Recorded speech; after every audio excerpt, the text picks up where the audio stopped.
¿Qué tal amigos de YouTube? Bienvenidos a un nuevo video. El día de hoy no es un día más en la oficina, tenemos un invitado especial, Víctor Chamarro, entrenador de España, entrenador de entrenadores, porque pues nos ayuda a capacitarnos. ¿Qué tal, Víctor? ¿Cómo estás? ¿Qué tal, Diego? ¿Cómo estás? ¿Cómo andas? Todo bien, gracias. Gracias por aceptar, Víctor. Nada, hombre, Eh, aquí estamos. Preguntarte, Víctor, ¿cómo inicia tu experiencia en el fútbol o cómo inicia tu gusto por el fútbol? ¿Lo recuerdas? Pues recordarlo como tal, no. Pero es verdad que si te paras un poco a reflexionar, yo creo que todos empezamos un poco igual, que empiezas en el colegio con los compañeros, en los recreos, en todos esos momentos. Y lo que sí que recuerdo es que el primer año que empecé yo a jugar al fútbol, que era, no sé, tendría 6 años o por ahí, mis padres no me podían apuntar al fútbol porque era muy tarde. Entonces, mi colegio, nada, pillaba a unos 15, 20 minutos andando, tampoco era lejos, pero como mis padres me tenían que ir a recoger, llevar a casa, hacer los deberes o lo que sea, y volverme otra vez a llevar, no me apuntaron. Era como un horario muy tarde. Entonces, el primer año que yo quería apuntarme, no me apuntaron a judo.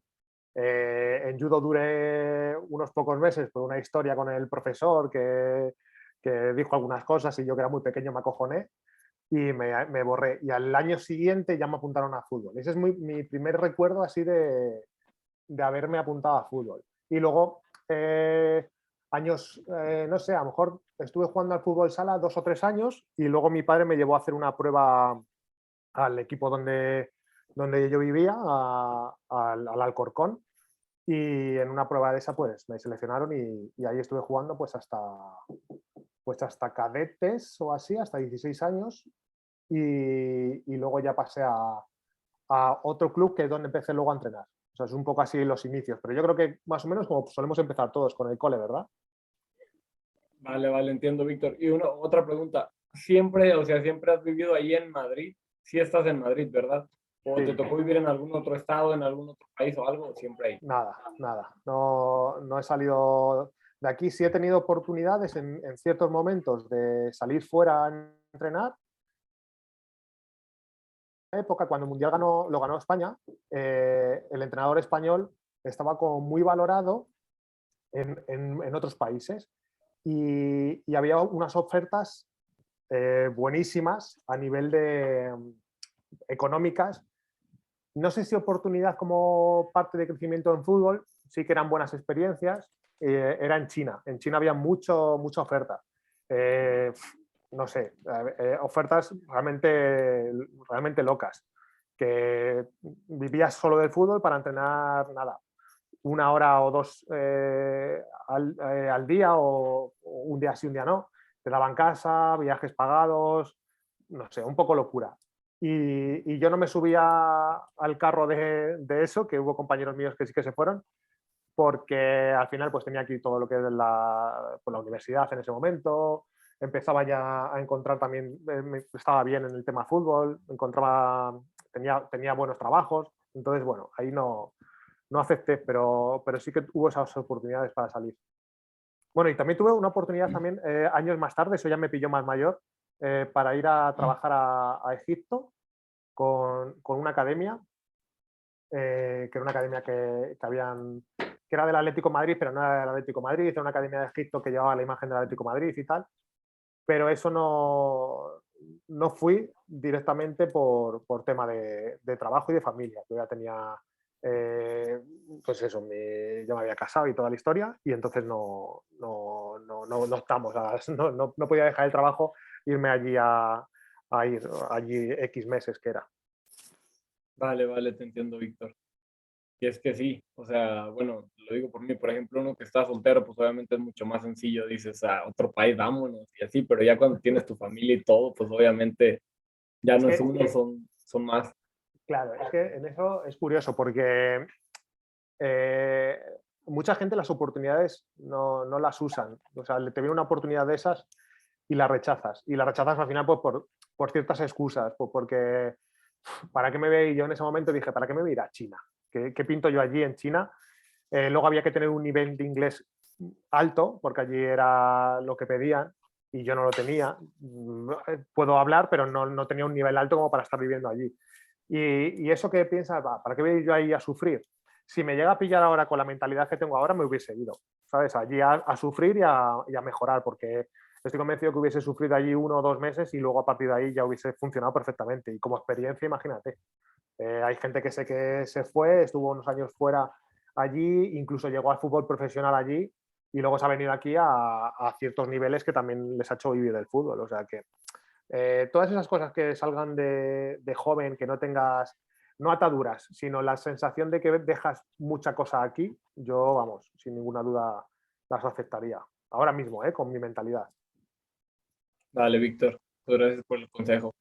Y decirte también, bueno, sobre lo que decías que había muchas ofertas. Bueno, yo lo que he visto, que los entrenadores en España, de España más bien, son muy valorados por todo el mundo. Pues acá, te digo, acá en México, y tú lo has visto, que hay entrenadores que, como tú me lo dijiste, ¿no? Que hay entrenadores, sin decir nombres, que a lo mejor no fueron tan exitosos en España y vienen acá a México y, bueno, toman un buen lugar y demás. ¿Qué crees que es lo que hace tan, cómo se dice, pues que busquen tanto al entrenador español? Mira, para mí hay dos cosas. La primera es que desde eso, para mí hay una parte antes y después del Mundial, ¿vale? Y fíjate que al final parece que un evento de ganar un Mundial España y sobre todo marcar un estilo de juego que fue muy definido, que hasta la fecha no estaba tan marcado por algún país, sino en ese momento pasó a ser el estilo de fútbol de España. Ese fue el evento que hizo que llamase mucho la atención. Pero es que para llegar a ese evento había detrás un nivel de formación brutal. O sea, a nivel de formación estamos, machacamos mucho, o sea, estamos muy encima al detalle, ¿vale? Que en muchas otras situaciones no vamos tan al detalle. Nosotros vamos al mínimo detalle porque al final sabemos que mínimo detalle, más mínimo detalle, más mínimo detalle, al final marca mucho la diferencia. Entonces, yo creo que eso es lo que llama mucho la atención. Y luego ya te digo que en lo que fue ya hacia el exterior es la parte en la que ganas el Mundial y encima lo ganas de esa manera y parece que salpica a todo el mundo. Que va, pues con todo esto ya el entrenador español trabaja así, ¿sabes? Parece que todo está mucho más, no sé, como más marketing de cara a todos. Pero probablemente sea, o sea, yo no creo que haya mucha diferencia entre un entrenador de un país a otro. Simplemente es a nivel de cómo comunicas, a nivel de los detalles que tengas de cada uno de los partidos, de cómo tratas a cada jugador. Puede ser eso, pero no creo que haya mucha más diferencia entre una cosa y otra. Vale, vale, Víctor. Totalmente pues, de acuerdo con, bueno, con lo que dices, pero en algo que yo sí creo que los entrenadores de España en lo táctico como que están muy preparados. Mira, yo lo que he visto, que por ejemplo a nivel de manejar cargas físicas y demás, siento que acá pues en México hay entrenadores que, bueno, yo por ejemplo, yo siento que soy un entrenador que no soy bueno en nada, pero que más o menos estoy en todo, ¿me entiendes? Pero veo que en España, que a lo mejor, por ejemplo, lo psicológico, lo físico, a lo mejor no lo controlan también, pero en lo táctico es que son unas bestias, unas máquinas, porque en lo táctico es impresionante. Pero, ¿sabes al final lo que pasa? Que cuando tienes muy a detalle todo, lo táctico fluye mucho.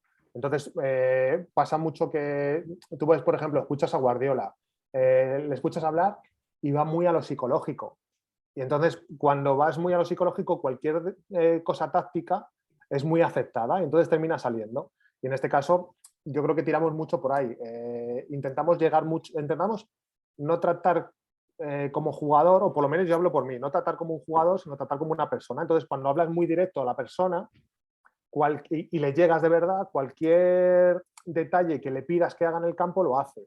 Y si le estás pidiendo cosas locas, como parece que son locas, que le pidas que los laterales jueguen de medio centro, como pide Guardiola, dice, qué locura. Pero como le has llegado tanto y le estás explicando también las situaciones de partido, lo cumplen. Y entonces pues creas unas nuevas variantes que parece que son, vamos, increíbles, pero al final es el trato de persona a persona, que al final es, yo creo, lo que, si lo entiendes, es cuando llegas a ese punto de hablar a otra, como a la otra persona, yo te ayudo lo máximo, y tú intenta hacer esto, porque te va a ir mucho mejor haciendo esto. Entonces ahí es cuando puedes ampliar mucho más los conceptos, ampliar mucho más todo.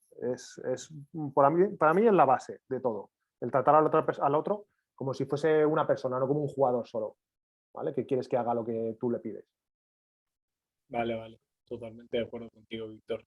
Porque a veces pensamos que son máquinas y pues son jugadores o si estás en formación, pues son niños que tienen sueños, que tienen otras cosas y hay que entenderlos también.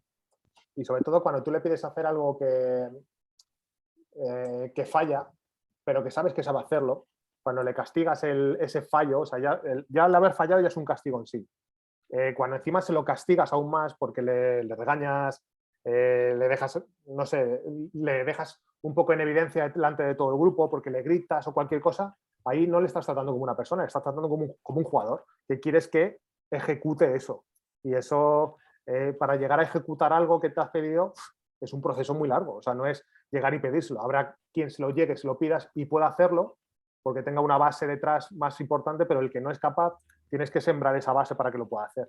Y entonces es ahí donde entra el entender que es una persona y como se lo comuniques, va a cambiar mucho la manera de hacer las cosas o cómo te lo va a hacer. Es así. Vale, totalmente de acuerdo, Víctor, porque yo creo, bueno, no sé en España, acá en México pasa mucho y mucho, yo veo, son un montón de personas las que penalizan el error, o sea, no te puedes equivocar, que fallas un tiro, que fallas un pase, que no sé qué. Y es lo que dice Guardiola cuando, ¿cómo se dice? Cuando le tienen miedo al error, cuando no quieres que un jugador se equivoque, pasa todo lo contrario. O el jugador ya ni siquiera intenta las jugadas, que es peor todavía, porque ni siquiera llega, por ejemplo, fallar a portería, vamos a poner un ejemplo, pues el jugador ya ni siquiera va a llegar a portería, va a buscar la manera de hacer como que está jugando, pero no va a hacer las cosas para que no lo regañen por fallar. Entonces, yo creo que tenemos que, como dice Guardiola, ¿no? El permitir equivocarse, lo que no hay que permitir es que el jugador no se esfuerce, o sea, que intenten 1000 veces, 2000, hasta que salga sí o sí. Claro, pero eso tiene que ser congruente. O sea, lo que tú le estás pidiendo, lo que tú le estás diciendo, tiene que ir luego acompañado de cómo le hablas, tiene que ir acompañado de qué gestos haces, tiene que ir acompañado de las oportunidades que realmente le estás dando, porque no tiene sentido que tú le digas, quiero que lo intentéis, quiero que os esforcéis, quiero que apretéis en ese sentido, da igual si falláis, no pasa nada, y a la primera que falla, a lo mejor tú no le dices nada, pero a lo mejor tu cara sí que lo dice, o tu gesto lo dice todo, te lleva la mano a la cabeza, pones una cara así como tal, resoplas, cualquier cosa. Ese gesto también, eso lo ven. Y si no lo ve él, lo ven los demás. Y saben los demás que cuando se presenta una situación para ellos similar, les va a pasar lo mismo. O sea que ahí hay que tener mucho cuidado con ya no solo lo que les dice, sino las caras que pone. Entonces es muy importante tener todo eso muy claro, porque si no al final terminas mandando mensajes contradictorios y pasa lo que dices tú, que no lo van a intentar porque quieren evitar esa situación. Totalmente de acuerdo, Víctor. Lo viví, bueno, yo lo viví en mis inicios, ¿eh? Yo creo que tiene uno que ser muy coherente con lo que dices y con lo que haces, porque ya si le dices algo al jugador, pero de repente te dejas llevar por tus emociones o cambias un poquito en base a tu lenguaje corporal con lo que estás diciendo, ya desde ahí ya valió. Ya desde ahí, pues el jugador pierde credibilidad y empieza a desconfiar de ti y demás. Totalmente, vamos, sí, sí, eso ocurre. Y Víctor, bueno, preguntarte un poquito más sobre tu trayectoria. ¿Cómo es que inicias como entrenador? Sí recuerdo, igual aquí nos platicaste y sí había escuchado la historia que estabas en una escuela de fútbol como jugador o algo así, y ahí mismo empezaste a dirigir, pero ¿cómo fueron tus inicios? Pues mira, básicamente, yo digo que mucha gente le pasa lo mismo. A lo mejor me equivoco, pero yo creo que mucha gente empieza así. Estás entrenando en un sitio, de repente hay una plaza para algo y si tú ni siquiera lo tenías en la cabeza, pues te viene el ser entrenador. Si lo tienes en la cabeza, pues lo buscas. Que estás dentro del club y dices, oye, pues necesito, me gustaría ayudar o me gustaría tal. Entonces a mí estábamos en la edad de juveniles con 17 años, yo creo que eran, y yo acababa de llegar a ese club, que fue el año que cambié de club. Y tenía un compañero, un amigo que desde muy pequeños íbamos juntos en los equipos, nos cambiamos también los dos juntos a ese equipo. vamos, nos echaron del equipo que estábamos jugando, ¿sabes? Y cuando llegamos a este nuevo, pues nada, empezamos a entrenar y tal, y les faltaba un entrenador, les faltaban 2 entrenadores para un equipo. Como no confiaban en uno solo, nos pusieron a los 2. Y entonces estuvimos los 2 llevando un Benjamín, un equipo Benjamín. Al año siguiente, eso empezamos, yo creo que empezamos, si la temporada empezaba en septiembre, yo creo que empezamos en octubre, noviembre, porque es el chico que lo llevas lo dejó y tal, y empezamos los 2. Al año siguiente, cada uno llevó un equipo y yo creo que ese año empecé también llevando un Benjamín. Luego llevé prebenjamines, llevé otra vez Benjamines, luego Alevín, bueno, un montón de equipos durante años. Y el último equipo que he llevado ha sido un juvenil de Liga Nacional, que es la segunda división de juveniles de aquí en España. Y ese ha sido el último equipo que he llevado. Vale, Víctor. ¿Y bueno, en esta segunda división de juveniles, cuántas divisiones hay de juveniles en España o cómo se maneja esas categorías? A ver, está la más alta es División de Honor, la segunda es nacional, luego va autonómica, hay como 1, 2, 3, 4, 5, 6, creo que son 6 o 5 divisiones, 5 o 6 divisiones. Hay algunas que dependen de la Federación Madrileña, en este caso, cuando estás en Madrid, que es donde vivía yo, y hay otras que dependen de la Federación Española. Juvenil, el Nacional y División de Honor dependen de la Federación Española. Nacional está a caballo entre unas y otras, ¿vale? Entre madrileña y española. Pero más o menos es esa línea. Cuanto más alta es, más jugadores importantes te encuentras. O sea, en División de Honor, prácticamente todos los jugadores que ves que están en primera división de las canteras españolas han pasado por esa división, porque es una categoría súper potente, con un nivel increíble y es una categoría preciosa. En Nacional te encuentras también gente muy importante, porque a lo mejor son chicos que son de primer año, de segundo año, que son de canteras importantes y está, vamos, muy divertida, muy competitiva, muy dura, un nivel de exigencia importante, empiezas a ver cosas que son muy ligadas ya al fútbol profesional, tema de representantes, un poco todo, ya se va complicando, por así decirlo, sí. Vale, entiendo, Víctor. ¿Y hay alguna razón por la que hayas decidido dejar de dirigir o tienes planeado dirigir alguna otra vez o ahora ya quieres dedicarte solo a formar entrenadores o Pues mira, de esto yo creo que, Diego, no hemos hablado nunca y es curioso porque yo llevo desde que nació mi hija sin entrenar. Bueno, nació mi hija, ese año entrené porque era el último año, o sea, era el año del juvenil de Liga Nacional y quería llevarlo. Y entonces yo siempre tenía una máxima en la cabeza y es que si seguía progresando, seguía entrenando, ¿vale? O sea, mientras que siga subiendo de categoría, según mi plan, iba a seguir entrenando. ¿Qué pasa? Que ese año en el juvenil descendemos de categoría y a final de temporada, entre unas conversaciones y otras, porque siempre lo decimos que no me echan, tampoco me voy, pero yo digo al final que me voy y les parece bien, entonces es como que bueno, pues es bueno para todos, ¿vale? Entonces a mí es verdad que me daba, volvíamos otra vez a una categoría anterior, tenías que otra vez volver a hacer el equipo entero otra vez. Después de un año muy duro en el que al principio de temporada estábamos muy bien, estamos en las primeras posiciones y luego empieza a haber desajustes porque unos jugadores se me van, otros les dan una beca para irse a Estados Unidos y eran jugadores muy importantes y nos quedamos el equipo colgado. Al final empiezas a perder partidos y acabas en las últimas jornadas descendiendo, o sea, prácticamente la última jornada descendiendo. Y entonces ahí, no, prácticamente no, descendimos en la última jornada. Entonces, ahí te generan muchas dudas. Nace mi hija, pongo un parón y digo, bueno, pues cuando mi hija sea un poco más mayor, continúo. Y entonces, bueno, pues empiezo a hacer algún otro proyecto que es diferente al que tengo ahora. Y luego, pues me surge la opción de hacer lo que estoy haciendo ahora. Y la verdad es que lo disfruto mucho. Disfruto mucho porque yo siempre lo digo, gano cada partido que no juego, gano cada partido que juegan los entrenadores con los que estoy ayudando.